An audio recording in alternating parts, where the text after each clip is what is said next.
तो हेलो दोस्तों, आपका स्वागत है आपके अपने चैनल बेसिक एजुकेशन में।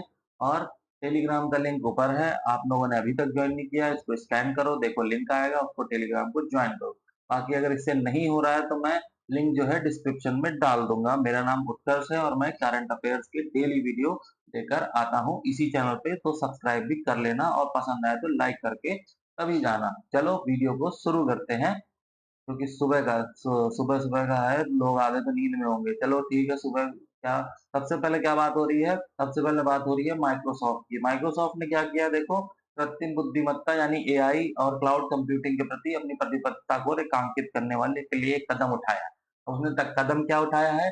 टेक दिग्गज ने क्या किया है? फ्रांस में क्लाउड और एआई के ढांचे के निर्माण के लिए कितने 4 यूरो बिलियन, सॉरी देख पैसा गलत पढ़ लिया मैंने, 4 बिलियन यूरोस यानी कि 4.3 बिलियन डॉलर क्या किया है? इन्वेस्ट किया है, निवेश किया है, उसको लगाया है कि भाई हम इसमें काम करेंगे आगे। इसमें लगाया है। यह नवीनतम निवेश अपनी एआई की क्षमताओं को बढ़ाने के लिए और विश्व स्तर पर क्लाउड की सेवाओं का विस्तार करने के लिए किया है। किसने किया है? माइक्रोसॉफ्ट ने किया है। माइक्रोसॉफ्ट एक दिग्गज कंपनी है, इन्होंने बोला है ऐसा। ये देख रहे हैं, टेक दिग्गज माइक्रोसॉफ्ट का।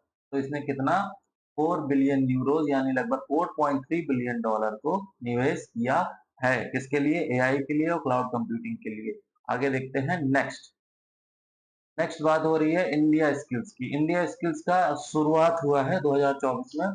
तब से 15 मई 2024 से कहाँ कहाँ? यशोभूमि द्वारका नई दिल्ली में इसकी शुरुआत हुई है। और 4 दिन की अवधि में यह प्रतिष्ठित प्रतियोगिता 61 विविध श्रेणियों में छात्रों की दक्षता का आंकलन करेगी, जो राष्ट्रीय और अंतर्राष्ट्रीय दोनों स्तर पर प्रतिभा दिखाने के एक मंच होगा। मतलब कि ये क्या है, इंडिया स्किल करके ऐसे बना दिए हैं 3 जगह। उसमें क्या है, लोग आ सकते हैं। अलग अलग तरीके की टोटल 21 तरीके की उसमें श्रेणियां रखी हैं। अब जो जो भी स्किल्स हैं आपके पास, आप कर सकते हो, वो आके आप वहां करो, प्रतियोगिता में भाग लो नेशनल इंटरनेशनल लेवल पे। और आपको लास्ट में एक तो प्राइज मिलेगा। क्या मिलेगा? प्राइज मिलेगा। तो प्राइज पाना हो, चले जाओ। 15 मई से यह भव्य शुरुआत हो चुकी है। आगे देखते हैं। आगे बात हो रही है लेखकों की। लेखकों की नहीं, लेखक की बात हो रही है बेसिकली। तो ये इंग्लिश के लेखक हैं। ये आप देख रहे हैं, ये बैठे हुए हैं सर जी, हमारे अंकल। तो रस्किन बॉन्ड नाम है इनका। तो इनको क्या मसूरी स्थित घर पर प्रतिष्ठित साहित्य अकादमी फेलोशिप से सम्मानित किया गया है। अब आप कहोगे घर पे क्यों सम्मानित किया गया? भाई घर पे क्यों सम्मानित किया गया जब मिल सकता है बाहर? लेकिन इसलिए क्योंकि इनका स्वास्थ्य जो है वो खराब था। इस वजह से इनको ऐसे नहीं दिया गया, इनको घर पे जाके सम्मानित किया गया। इसके पहले बॉन्ड को कब 2021 में एकेडमी के सर्वोच्च सम्मान के लिए नामित किया गया था। ठीक है, तो ये समझ आ गया रास्किन बॉन्ड। आगे देखते हैं। आगे बात हो रही है चाइना की चीन सॉरी चाइना की चीन, मतलब चीन और चाइना दोनों की बात हो रही है। तो अप्रैल में चीन के औद्योगिक उत्पाद में सालाना आधार पर 6.7% की वृद्धि हुई है। 6.7% की वृद्धि हुई है। ठीक है, पहले मैं इसको समझा, इसमें चीनी की वृद्धि हुई है, मैं समझ ही नहीं पाया चीनी, ये चीन वाला चीनी है। ओके, तो जो मार्च में कितना था? 4.5% था की वृद्धि से उल्लेखनीय वृद्धि हुई है। 4.5 से 6.7। लेकिन अनुमान कितना लगाया था? जो यहाँ के वो थे ना, विशेषज्ञ जो विशेषण करते हैं कि भाई इतना होगा उतना होगा, तो उन्होंने अनुमान लगाया था 5.5% का। लेकिन हुआ क्या? हो गई 6.7%। देखा आपने? कमाल हो गया ये तो। और ये रिपोर्ट किसने पेश की है? नेशनल ब्यूरो ऑफ स्टैटिस्टिक्स, उन्होंने पेश की है। एनबीएस द्वारा यह शुक्रवार को रिपोर्ट आई, उसमें 6.7% की, मतलब परसेंट की वृद्धि हुई चीन के औद्योगिक उत्पादन में अप्रैल माह में। ओके, समझ आ गया? आगे देखते हैं। वीडियो पसंद आ रहा हो लाइक करते जाना भाई। ठीक है, आगे देखते हैं। संयुक्त राष्ट्र ने 2024 के लिए भारत के आर्थिक विकास पुनर्निर्माण को संशोधित किया है। अब यहाँ पे बेसिकली क्या बात हो रही है? अर्थव्यवस्था की बात हो रही है। ये लोग देखिए, इन्होंने क्या, अब इन्होंने अनुमान लगाया अलग अलग। अब इतने दिन से अगर आप करंट पढ़ रहे हैं, कंटिन्यू अगर पढ़ रहे हैं, अगर, तो आपने देखा होगा मैंने अलग अलग कंपनीज के बारे में बताया, मतलब कंपनीज के बारे में, संस्थाओं के बारे में।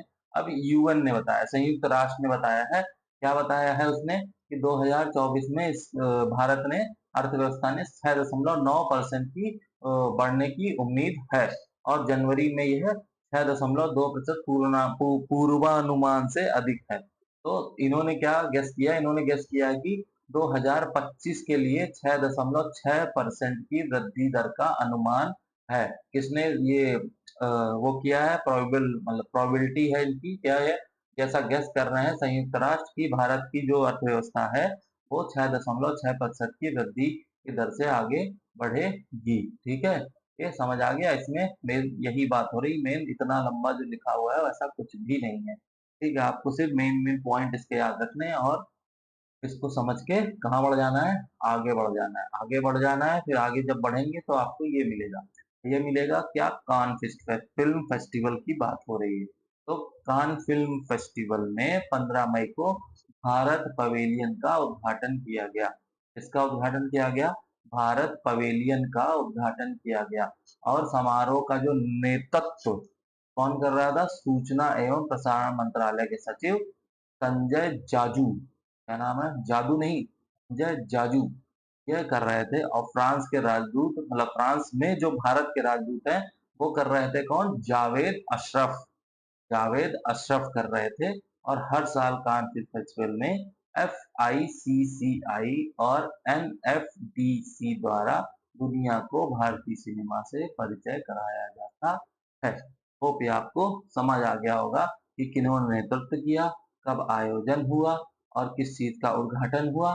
बस इतना ही जानना था, ज्यादा जानोगे फंस जाओगे। ठीक है, अब आगे देखते हैं। आगे बात हो रही है पान मसाला गुटखा, पान मसाला तंबाकू की बात हो रही है। तो इसमें कर चोरी से निपटने के लिए क्या किया है, जीएसटी पोर्टल के निर्माताओं ने क्या किया है, उन्होंने कहा है कि अपनी मशीनरी को पंजीकृत कराइए, मासिक इनपुट आउटपुट की रिपोर्ट बनाइए और के नए फॉर्म और प्रक्रिया को पेश करिए हमारे सामने।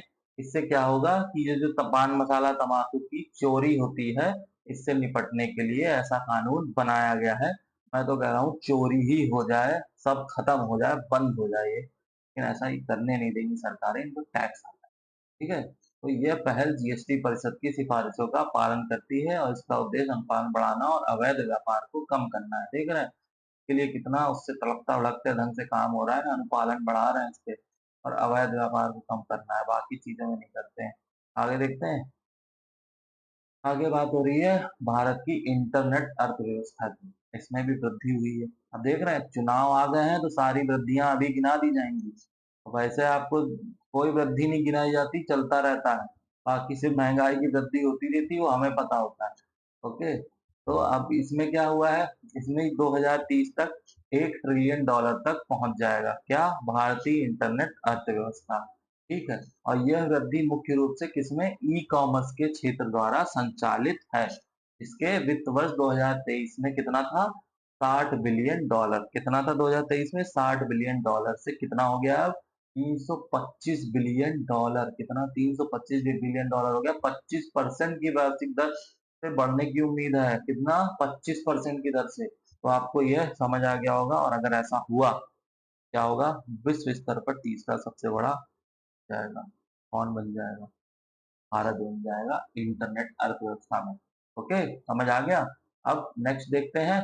नेक्स्ट बात हो रही है दिवस की, एक ना एक दिवस डेली होता है। तो अब किस दिवस की बात हो रही है, 17 मई को क्या मनाया जाता है प्रतिवर्ष, विश्व दूर संचार और सूचना समाज दिवस। क्या मनाया जाता है, विश्व दूर संचार और सूचना समाज दिवस प्रतिवर्ष 17 मई को मनाया जाता है, जो वैश्विक कनेक्टिविटी और विकास पर दूरसंचार और सूचना प्रौद्योगिकी के परिवर्तनकारी प्रभाव का जश्न मनाता है। ये बात आपको जानने की जरूरत है, इतना कुछ समझने की जरूरत नहीं है। आपको बस इतना याद रखना है कि विश्व दूरसंचार सूचना समाज दिवस 17 मई को प्रतिवर्ष मनाया जाता है। समझ आ गया। और ये बात नेशनल इंटरनेशनल है, नेशनल नहीं है, वैश्विक स्तर की बात हो रही है। नेक्स्ट देखते हैं। नेक्स्ट बात हो रही है आईपीएस यानी भारतीय पुलिस सेवा के वरिष्ठ अधिकारियों को AYV कृष्णा और N वेणुगोपाल। क्या समझ आया, AYV कृष्णा, और ये साउथ के लग रहे हैं दोनों, AYV कृष्णा और एन वेणुगोपाल को केंद्रीय जांच ब्यूरो मतलब सीबीआई, सीबीआई में अतिरिक्त निदेशक नियुक्त किया गया है। क्या नियुक्त किया गया है? अतिरिक्त निदेशक के रूप में नियुक्त किया गया है। उनकी नियुक्तियां प्रमुख जांच एजेंसी की जांच क्षमताओं को बढ़ाने के लिए और सरकार की प्रतिबद्धता को रेखांकित करती है। ठीक है, तो किसको किसको, ये थोड़ा टफ नाम है, याद कर लीजिएगा। AYV, देखो ऐसे लिख के बता देता हूँ, समझ में आ जाएगा। AYV, AYV कृष्णा, और कौन है? N N Venugopal. ठीक है, एन वेणुगोपाल और AYV कृष्णा, इनको नियुक्त किया गया है कहाँ? सीबीआई में। आगे देखते हैं। आगे बात हो रही है भारतीय रिजर्व बैंक यानी आरबीआई ने क्या किया है? अधिसूचित कि 60,000 करोड़ रुपए में से केवल 2,069 करोड़ रुपए के लिए सरकारी बॉन्ड पुनर्खरीद किए। मतलब कि जो भी अधिसूचित बॉन्ड थे 60,000 करोड़ के, उनमें से केवल 2,069 करोड़ रुपए के सरकारी बॉन्ड ही पुनर्खरीद किए गए हैं। और बैंकों ने कम कीमतों बिक्री का विरोध भी किया है कि भाई ये ना करो यार, तुम कम में खरीद रहे हो। ये विरोध किया है उसका, जिसके परिणाम स्वरूप क्या हुआ है? स्वीकृति सीमित हो गई है। तो महामारी के दौरान उच्च दरों पर खरीदे गए बॉन्ड ने आरबीआई के लिए एक चुनौती पेश की थी, जिससे छोटी बाय बैक राशि को बढ़ावा मिला। तो छोटी बाय बैक राशि को, बॉन्ड तो आप लोग जानते होंगे आजकल सेक्टोरल बॉन्ड जैसे चल रहा है, वैसे ही अलग अलग तरीके के बॉन्ड होते हैं। तो ये गवर्नमेंट बॉन्ड की यहाँ पर बात हो रही है। ठीक है, समझ आ गया। अब आगे देखते हैं। आगे बात हो रही है महिंद्रा। महिंद्रा हमारे जानते हैं आप, थार बहुत चल रही फेमस, ये वही वाला महिंद्रा है, थार जो बनाता है। तो उसने क्या किया है भाई? इन्होंने क्या किया कि इनकी मोटर वाहनों की इतनी ज्यादा मांग बढ़ रही है, इतनी ज्यादा मांग बढ़ रही है, इतनी ज्यादा बढ़ रही है, मतलब कितनी ज्यादा बढ़ रही है क्या बताएं। इन्होंने 26,000 करोड़ रुपए क्या करा है? निवेश करने की योजना बनाई है। कितनी? 26,000 करोड़। कितनी? 26,000 करोड़। थोड़ा साफ लिख देता हूँ, समझ ही नहीं आएगा। 26,000 करोड़ के निवेश की क्या बनी है? बनाई है, योजना बनाई है। तो इनका लक्ष्य क्या है कि फाइनेंशियल ईयर 25 से फाइनेंशियल ईयर 27, यानी कि 2025 और 2027 का जो फाइनेंशियल ईयर होगा, उसमें नए वाहनों को विकसित करना और अपने उत्पादन की क्षमता को बढ़ाना, इसलिए इतना निवेश क्या है महिंद्रा एंड महिंद्रा लिमिटेड में अगले 3 वर्ष में। ओके, समझ आ गया। आगे देखते हैं। आगे देखने से पहले यार लाइक कर दो अगर वीडियो अच्छा लग रहा हो, तो ये चीज मुझे देखकर खुशी होगी। आगे देखते हैं। तो आगे बात हो रही है नेपाल की। झंडा देख रहे हैं नेपाल का ये। ठीक है, तो नेपाल के प्रधानमंत्री पुष्प कमल दहल, देख रहे हैं नाम कितना प्यारा है इनका। पुष्प भी है, कमल भी है, दहल भी है। तो पुष्प कमल दहल, जिसे किस नाम से जानते हैं? प्रचंड। देखा, सब इन्होंने पानी कर दिया यहाँ। पुष्प कमल कितना अच्छा नाम था, प्रचंड हो गया यहाँ पे। तो जिन्हें प्रचंड के नाम से भी क्या जाना जाता है। तो संसद में क्या उथल पुथल, ऐसी कोई पानी वानी डाल के उथल पुथल नहीं हुई। मतलब वो नहीं होता है कि जैसे हम बोल देते हैं कि बहुत उथल पुथल से निकल के आए, यानी बहुत चुनौतियों से। तो उसी चुनौतियों की बात हो रही है कि बीच क्या हुआ, सोमवार को अपना चौथा विश्वास मत हासिल किया इन्होंने। और क्या किया? जनता समाज पार्टी नेपाल के दल का पदभार संभालने के 18 महीने के भीतर अपना समर्थन वापस लिया, जिससे यह नवीनतम विश्वास मत प्राप्त हुआ। ठीक है, तो यह विश्वास मत इनको चौथी बार प्राप्त हुआ है। कितने बार? चौथी बार। एक नहीं, दो नहीं, तीन नहीं, फोर्थ टाइम इनको यह मत प्राप्त हुआ है। बस इतना ही है इसमें जानने को कि नेपाल के प्रधानमंत्री पुष्प कमल दहल को चौथी बार विश्वास मत प्राप्त हुआ संसद में। ठीक है, इतना ही आपको जानना है। आगे देखते हैं। आगे बात हो रही है कपिल सिब्बल जी की। कपिल सिब्बल बहुत सीनियर लॉयर हैं सुप्रीम कोर्ट में। उनकी बात हो रही है। इनको क्या कर दिया गया? बार एसोसिएशन का अध्यक्ष पद का चुनाव जीत लिया गया है। मतलब इन्होंने यह पद पद का चुनाव जीत लिया है। और यहाँ पर ये एकदम अध्यक्ष के रूप में बैठेंगे, बढ़िया एकदम मस्त। और यह प्रतिष्ठित वकीलों के संगठन के अध्यक्ष के रूप में उनका कौन सा? फोर्थ फोर्थ कार्यकाल है। यानी पहला, दूसरा, तीसरा इतना बढ़िया काम कर रहे हैं, चौथी बार आ गई। तो जो वरिष्ठ अधिवक्ता आदिश सी अग्रवाल के स्थान पर हैं। कौन से? आदिश सी अग्रवाल के स्थान पर हैं।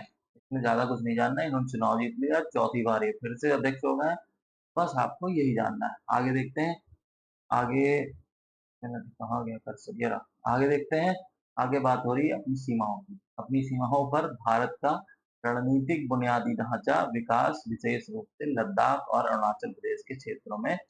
देखिए, इतना लंबा नहीं पढ़ना है, बस सिंपल बता देता हूँ। सिंकुला सुरंग की बात हो रही है। देखिए, वहां सुरंग का काम चल रहा है, निर्माण कार्य चल रहा है, उसकी बात हो रही है। तो जिससे क्या होगा, कनेक्टिविटी बढ़ेगी, सुरक्षा बढ़ेगी, हर चीज होगी। तो उसी के चलते उसका आधा कार्य पूरा हो गया है। और थोड़ा सा रुका हुआ था बीच में, किस लिए कि चीन के साथ लंबे समय से जो सैन्य गतिरोध की स्थिति में क्या हुआ था, थोड़ा सा रुका हुआ था। तो इसकी बात हो रही है कि अपनी सीमाओं पर कनेक्टिविटी और सुरक्षा बढ़ाने की भारतीय सत्ता का प्रतीक है। बस इतनी बात हो रही है, और कुछ इसमें जानने की खास आवश्यकता नहीं है। जैसे अभी आप रोहतांग पास, ये सब पास जाते हैं, वैसे कल को इसमें भी आप जा सकते हैं।